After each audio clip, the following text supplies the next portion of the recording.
The first sentence ever spoken was somebody telling their mom to spit on a worm. Science fact. It's not a science fact.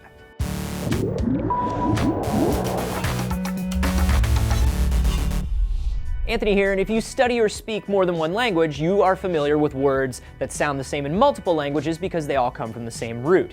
You know, that's why night sounds like knocked or nicked or knock in so many languages. These are called cognates. But how far back can we actually trace languages? Is there one common language that all these words come from? Well, a lot of European languages come from Latin, and Latin is descended from a language called Proto-Italic, which itself is from a language called Proto-Indo-European, which didn't just give us Latin, it also gave us Sanskrit, Hindi, Russian, and Greek. So we can just keep going back further and further and see similar words. You'd think the prevailing theory would be go back far enough and you'll get to a single common origin of language. But it's actually thought that language sort of evolves and weathers over time, you know? Completely new replacements get stuck in out of nowhere for certain words, stuff like that. So linguists actually think that if you go back farther than 9,000 years, you're not gonna find a mother tongue, you'll find a completely different language. No root words, no cognates. But now, a team of research says that they've found 23 words that have survived 15,000 years across the 7 oldest variations of language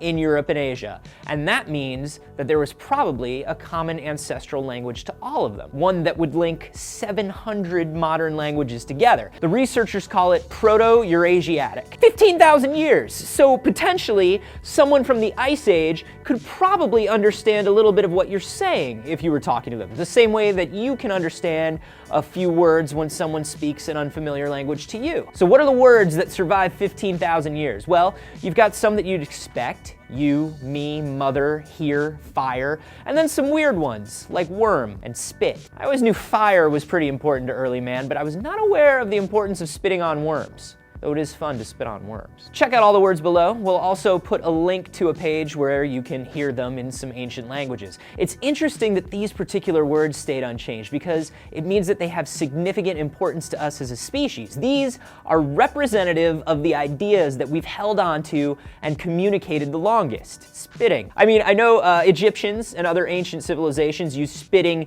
in magic and hexes, but that's only like 3,000 years back. Why do you think spitting and worms have been important to us for 150 centuries? Let me know down below, and let's all learn how to say spit in a bunch of ancient languages. To pee. To pee.